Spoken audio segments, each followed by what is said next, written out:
Olá, seja muito bem-vindo, muito bem-vinda ao meu canal. Pode entrar, aqui a casa é sua, sinta-se à vontade, tira o tênis, pega um café, pega uma água, porque hoje nós vamos falar sobre os 5 maiores desafios de morar nos Estados Unidos. Vamos lá? É só entrar. O primeiro desafio, sem dúvida nenhuma, é a língua, a barreira da língua. A gente não se sente confortável, é difícil, a nossa expectativa no início é muito alta. A gente quer falar inglês como fala português e eu tenho uma má notícia para você. Você não vai conseguir falar português ou falar inglês como você fala português. Por outro lado, a boa notícia é que você tem a oportunidade de se descobrir numa nova língua. Eu costumo dizer que em cada língua você tem uma diferente personalidade, você descobre novas facetas. Eu morei na França por 1 ano, falo francês, também tá um pouco ferrujado hoje o meu francês, eu confesso, mas o meu segundo idioma foi o francês, antes mesmo de aprender o inglês, de fato, como eu falo hoje. E me permitiu, diferentes línguas, me permitiu ver o como você descobre coisas da sua personalidade com o descobrimento, com o aprendizado de novas línguas. Mas a língua é, sem dúvida nenhuma, um dos maiores desafios de morar fora do país. Tem uma história engraçada que eu costumo contar nas minhas palestras, nas minhas mentorias e por aí afora, que foi assim que eu me mudei, pouco antes de eu me mudar, na verdade. Eu vim atender um congresso aqui nos Estados Unidos, já falava, já era fluente, já estava acostumado a viajar bastante para cá, todos os anos eu vinha 1, 2, 3 vezes. E lá em 2018, 2019, foi o ano que eu me mudei, 2018 mais ou menos, eu vim para um congresso e aí passei uma semana aqui. Na segunda-feira, primeiro dia do congresso, fui no Starbucks pedir um café e cheguei a pedir, né, normalmente ali o Starbucks, aquela correria, aquela tensão ali, que a pessoa já pergunta o teu nome, você nem entende direito, mas toda à vontade, curtindo, pô, todos os Estados Unidos, Starbucks, legal, tal. E aí eu pedi um café com leite ali, né, alguma coisa que aparece aquela tela gigante de Starbucks, e eu pedi ali um café e pedi um chocolate croissant, né, um croissant de chocolate. Aí beleza, aí Rodrigo, né, aquela coisa que ele escreve teu nome errado, ninguém entende teu nome, tem que soletrar, enfim, tem muita coisa interessante, é engraçado, né, Starbucks. Tem gente aqui que eu já vi utilizar nome fictício, né? Vai e fala que é John o nome, né? Só pra não... ou Paul, ou sei lá, qualquer nome só pra não ter que se explicar muito, explicar o nome, né? Ter que ficar soletrando tudo o tempo todo, é algo que acontece bastante. E aí na situação, a hora que eu peguei o meu croissant e que eu dei a primeira mordida nele, eu vi que ele não tinha chocolate. Ele é um croissant pleno, né? Pleno. Branco ali, sem gosto, sem graça nenhuma. Comi aquele croissant, porque também você fica desconfortável de voltar, de reclamar, de dizer. E aí você começa a ver os desafios, né, de viver numa outra língua, quando você tem que se explicar alguma coisa que no dia a dia é fácil fazer no Brasil. Aqui, às vezes, uma ligação de telefone ou uma fila que você tem que resolver alguma coisa, você evita, você fica mais introspectivo e aquilo ali vai revelando diferentes facetas da sua personalidade. Passou a segunda-feira, beleza, tranquilo, eu comi o croissant do jeito que foi. No segundo dia, eu fui assim, não, hoje eu vou falar chocolate croissant e ele vai entender, ela vai entender. Aí eu cheguei na hora de pedir e falei, chocolate croissant. E aí ela me perguntou alguma coisa que eu não entendi, eu tava tão focado em chocolate croissant, ela me perguntou alguma coisa que eu não entendi. Aí eu falei, não, chocolate croissant. E aí, beleza, eu tava focado em pegar o chocolate croissant. Gente, a hora que eu peguei e mordi o croissant tava frio. Tinha chocolate, mas tava frio. Ela tinha me perguntado se eu queria aquecer o croissant. E aí na quarta-feira, no terceiro dia, não, hoje eu vou comer um croissant de chocolate quente, que é do jeito que eu queria ter comido na segunda-feira. E aí na quarta-feira fui no Starbucks de novo, pedi chocolate croissant. Quando ela me perguntou, warm it up, do you want to warm it up? Eu respondi, yes, put in the oven, bota lá dentro, bota, eu quero quente esse croissant de chocolate. E aí comi o meu croissant de chocolate. Então um desafio que desde o início eu enfrento até hoje, desafios semelhantes a esse. Talvez eles nunca deixem de existir, a gente vai se sentindo muito mais confortável. Mas nessa oportunidade, o café que eu queria ter tomado, ou o croissant que eu queria ter comido na segunda-feira, eu fui comer só na quarta-feira. Então não tenha dúvida que a língua é um dos maiores desafios, uma das maiores barreiras. Mas com o tempo vai ficando mais confortável, você assume que tem sotaque mesmo, você vai pra frente, para de se importar, para de se preocupar com julgamentos e você vê que na verdade as pessoas te entendem do seu jeito, falando, né? É como você quando vê um gringo no Brasil se esforçando para falar português de um jeito todo diferente e sem entender direito o que tá falando. Mas você entende, ele acha até engraçado. Então é uma parte positiva também desse desafio da língua, é que para as pessoas você se torna uma pessoa diferente, uma pessoa engraçada e pode tirar vantagem disso também, certo? Um desafio, mas que tem uma infinidade de pontos positivos.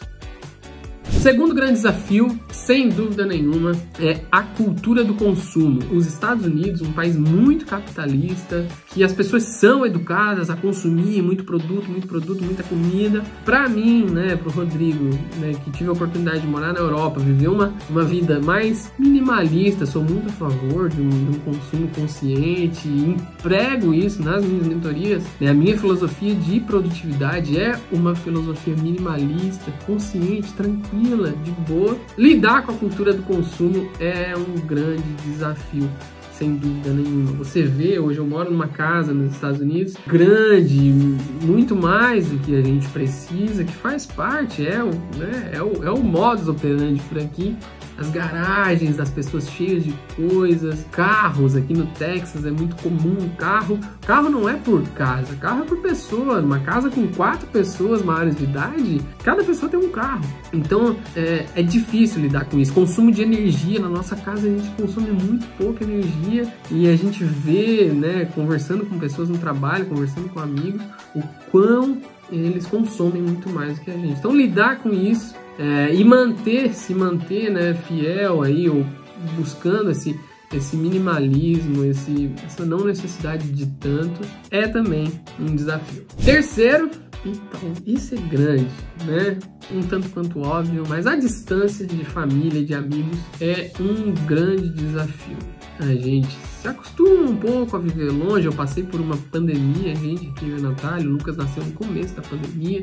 É o maior desafio, talvez o maior desafio. A saudade, lidar com a distância da família, né? Talvez não seja. Talvez seja aí o desafio que mais previne as pessoas de virem, né? Ao invés de ser o maior desafio que a gente lida no dia a dia, talvez seja o que mais impede as pessoas de virem, né? Como é que eu vou deixar minha família? Como é que eu vou sair daqui do lugar onde eu nasci, onde eu criei, onde tá tudo estruturado, a minha empresa, Então, essa distância é um desafio. Hoje a gente tem o celular, ferramentas que nos ajudam muito e a gente pode tirar vantagem disso para nos aproximar de quem está distante, mas nada substitui o abraço apertado, o olho no olho, o cheiro das pessoas, tudo, né? O contato, o calor. Então é um desafio muito grande, tá longe de família, tá longe de amigos.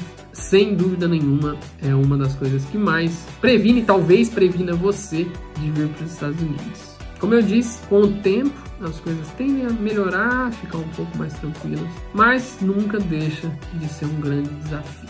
Quarto desafio, as formas de lidar com burocracias. Acredite, nos Estados Unidos, o país do capitalismo, a gente tem muita burocracia. É engraçada essa história, porque as pessoas acham que, né, aqui não tem burocracia é só no Brasil, mas não, aqui tem muita burocracia. E eu vou contar para vocês alguns exemplos, né? Por exemplo, aqui eles utilizam fax ainda, acredite se quiser, mas você vai num médico, você vai fazer alguma coisa, algum serviço público, tá lá a galera utilizando fax.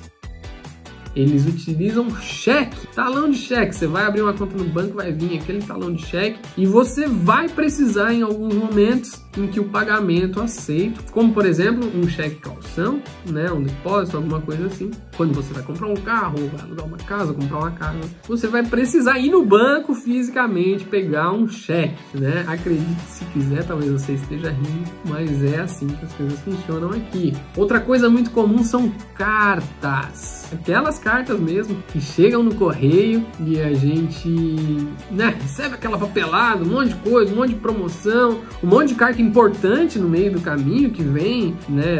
Tem hoje, você já faz os paperless, né? Paga muita conta online. Eu menos papel eu puder ter recebendo, melhor, mas é inevitável. Toda semana você vai receber algumas toneladas de papéis na sua caixinha de correio.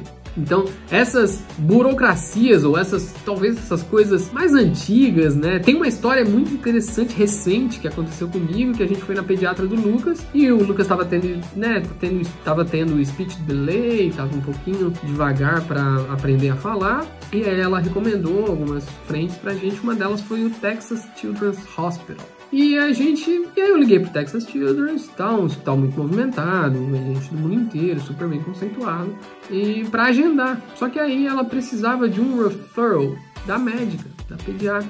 E esse referral precisava ser enviado por fax. Acredite, não adiantava eu tentar e-mail, não adiantava. A minha vontade era botar, gente, bate uma foto aí e manda. Mas não, né? O WhatsApp, nem pensar, é outra coisa interessantíssima. Acreditem, aqui nos Estados Unidos eles não utilizam o WhatsApp.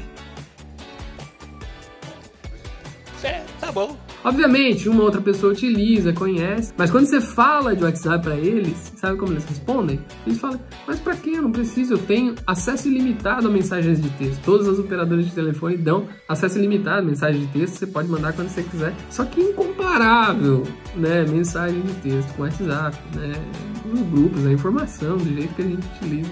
Acreditem, aqui eles utilizam muito pouco. Quando você encontra, normalmente as pessoas têm origem latina, né, então mais familiarizadas, no México, na Colômbia, no Brasil, na Argentina, mas aqui o americano raiz, ele não utiliza o WhatsApp, acredite se quiser.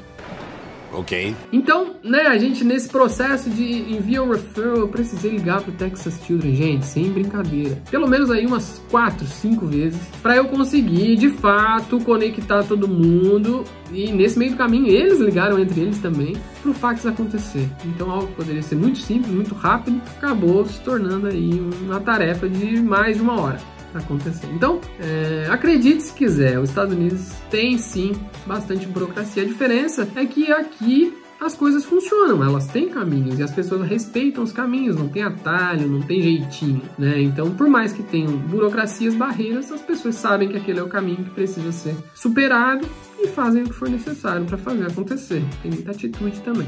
Desafio de número 5, o último deles, mas definitivamente não menos importante, as incertezas sobre o futuro.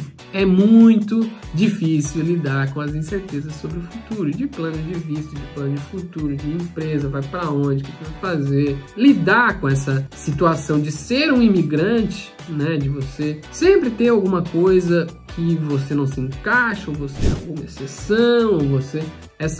Isso provoca uma incerteza muito grande. E a incerteza, para quem gosta de segurança, para quem gosta de conforto, de seguro, tranquilo e ter controle das coisas, é um desafio. Eu não deixo a incerteza me abalar muito, porque eu procuro me preocupar com aquilo que eu consigo controlar. O que eu posso fazer, eu, Rodrigo, para melhorar isso? O que eu posso fazer da minha parte, que não dependa de mais ninguém, para aliviar um pouco dessa incerteza? Tudo que está dentro do meu controle, eu faço, eu não deixo de fazer. Mas, obviamente, existem diversas coisas que fogem ao meu controle e fogem a minha possível decisão, possível escolha. Então, lidar com essas incertezas, ser um imigrante, se a família, a distância dos amigos e a família, que eu falei lá no item 3, é algo que previne as pessoas de virem para fora do Brasil, de saírem do Brasil, o fato de ser imigrante, essas incertezas sobre o futuro, é algo que faz muitas pessoas voltarem para o Brasil.